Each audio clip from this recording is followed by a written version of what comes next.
Il y a peu de temps, le pape François a écrit un premier texte entièrement de son cru. C'est aussi sa première exhortation apostolique.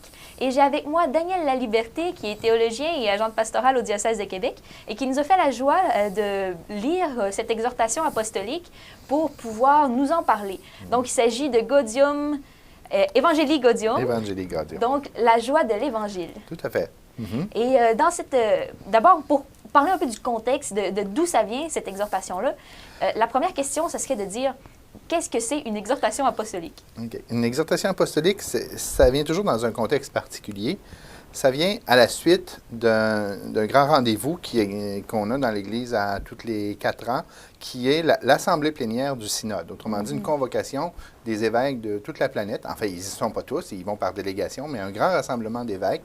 Et à chaque fois qu'il y a ça, cette Assemblée plénière du Synode, qu'on appelle plus communément un synode, il y a toujours, pas longtemps après, à partir de la réflexion qui s'est faite pendant le Synode, il y a toujours un écrit du pape qui prend ce nom d'exhortation apostolique post-synodale. Donc, apostolique pour bien désigner que c'est le pape lui-même en tant que chef de file de la continuité de ce qui nous vient depuis les apôtres. Et exhortation, ça le dit bien, c'est une invitation à toute l'Église d'entrer dans l'esprit qu'il nous propose dans ce texte-là. Il nous exhorte à prendre acte de ce qu'il a à nous proposer comme fruit de la réflexion du synode.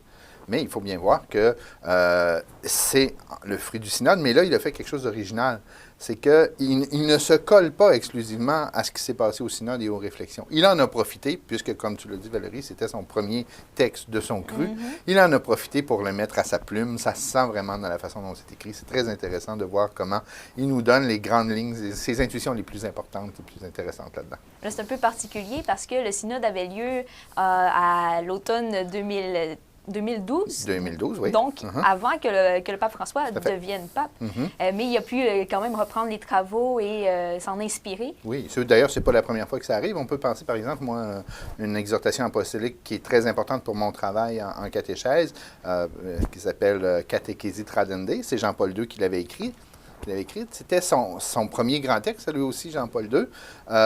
Suite à un synode sur la catéchèse qui avait été convoqué par Paul VI, mais qui était décédé entre-temps, et même Jean-Paul Ier était décédé. Alors, Jean-Paul II avait recueilli cette exigence de produire un texte dans la foulée du synode.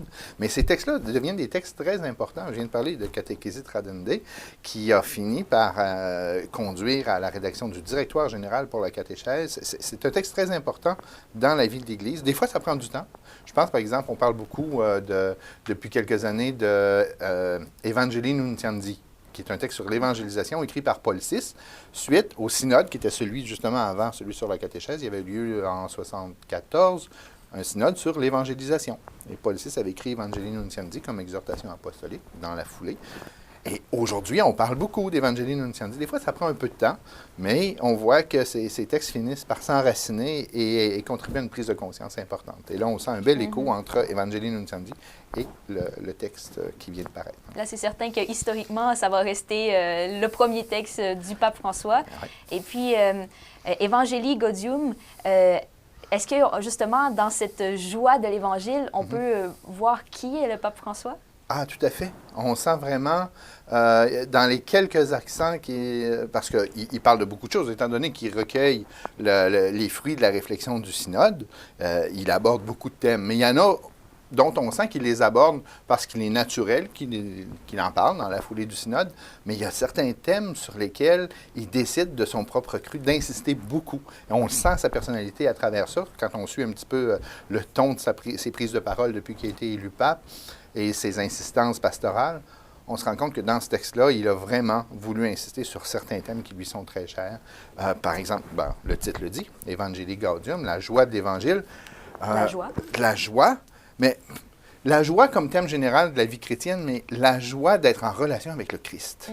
Et une joie dont le fruit est tout de suite de dire, quand tu portes ça et que tu as rencontré le Christ et que ça te suscite une telle joie à l'intérieur, tu ne peux pas garder ça pour toi.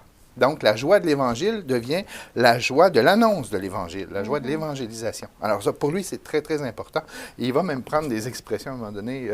C'est drôle parce qu'on sent l'hispanophone, le latino là, qui parle, là, ses racines. À un moment donné, il va dire quelque chose, je ne sais pas la tournure exacte, mais on voit bien, on dirait qu'il y a plein de fidèles, qu'il y a bien des chrétiens qui ont des faces de carême sans Pâques.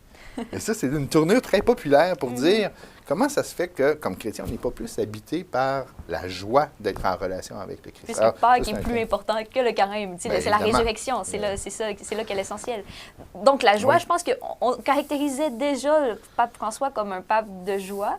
Et il y a aussi la pauvreté qui est bien connue chez ça, lui. c'est immense. Ça prend beaucoup de place. Je pense que presque la moitié de l'exhortation aborde, et pas juste dans une section, mais ça revient partout. Il y a une section très dense sur la question de la pauvreté, la question des exclusions sociales et la nécessité, quand on veut être fidèle à l'Évangile, de se sentir concerné par les questions sociales. On va avoir un autre 6 minutes, une deuxième entrevue pour parler plus en profondeur de l'exhortation apostolique elle-même. Merci beaucoup, Daniel Laliberté. Merci, on se retrouve bientôt.